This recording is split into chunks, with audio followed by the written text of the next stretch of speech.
இடையில் கருத்து வேறுபாடுகள் திடீரென்று தலையெடுத்து அது பதிவுகளிலே பலரும் தங்கள் கற்பனைக்கேற்றவாறெல்லாம் பதிவுகள் பத்திரிகைகளிலும் ஊடகங்களிலும் அவரவர்கள் கற்பனைக்கேற்றவாறெல்லாம் போட ஆரம்பித்தார்கள். இன்றைய காலை பத்திரிகைகளை பார்த்தாலே உண்மைக்கு புறம்பாகத்தான் செய்திகளை தந்திருக்கிறார்கள். நான் அவர்கள் உங்களை குறை சொல்லவில்லை. அப்படிப்பட்ட சூழலில் எல்லோரும் தங்கள் கருத்துக்களை பேசி, அதிலும் குறிப்பாக துணை பொதுச் செயலாளர் மல்லை சத்யா அவர்களும் முதன்மை செயலாளர் மதிப்புக்குரிய துரை வைகோ அவர்களும் மனம் விட்டு பேசினார்கள், உள்ளம் திறந்து பேசினார்கள்.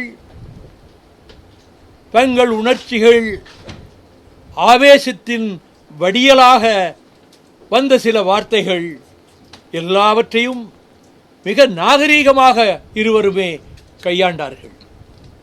இதில் மல்லை சத்யா அவர்கள் இனிமேல் இப்படிப்பட்ட பதிவுகள் வராது,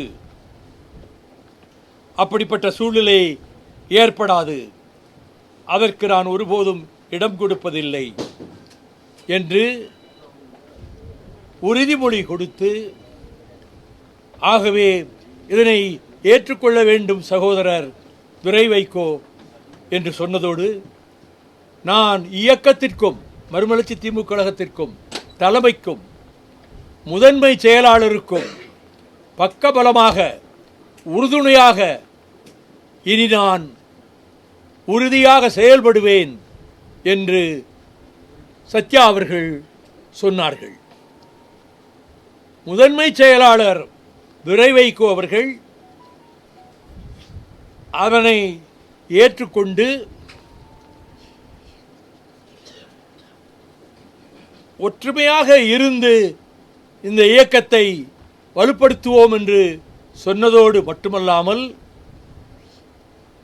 நடந்தவைகள் நடந்து முடிந்தவைகளாக இருக்கட்டும், இனி நடப்பவைகள் நல்லவைகளாக இருக்கட்டும் என்று துரை வைகோ அவர்கள் கூறியதோடு, இருவரும் ஒருவரை ஒருவர் கட்டி தழுவிக்கொண்டு கரம் குலுக்கி நாங்கள் இணைந்து பணியாற்றுவோம் என்ற சமிக்ஞையை அதன் மூலமாக வந்திருக்கிற நிர்வாகக் குழு உறுப்பினர்களுக்கு தெரிவித்து, பலத்த கர ஒலிக்கு மத்தியில் எனது வலது பக்கத்தில் துரை வைகோவும் இடது பக்கத்தில் மல்லை சத்யாவும் நின்று புகைப்படமும் எடுத்துக்கொண்டார்கள்.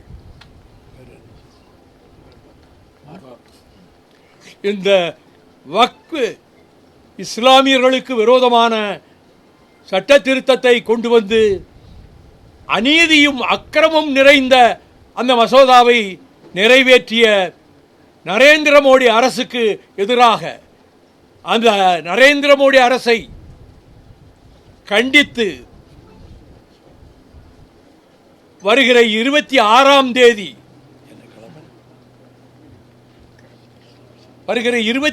தேதி காலை 10 மணிக்கு சென்னையில் மறுமலர்ச்சி திராவிட முன்னேற்ற கழகம் ஆர்ப்பாட்டம் நடத்துவது என்று தீர்மானிக்கப்பட்டிருக்கிறது.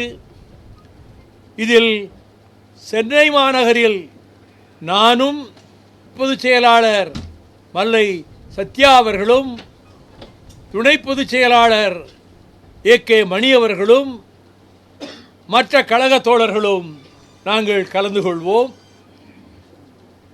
மதுரையில்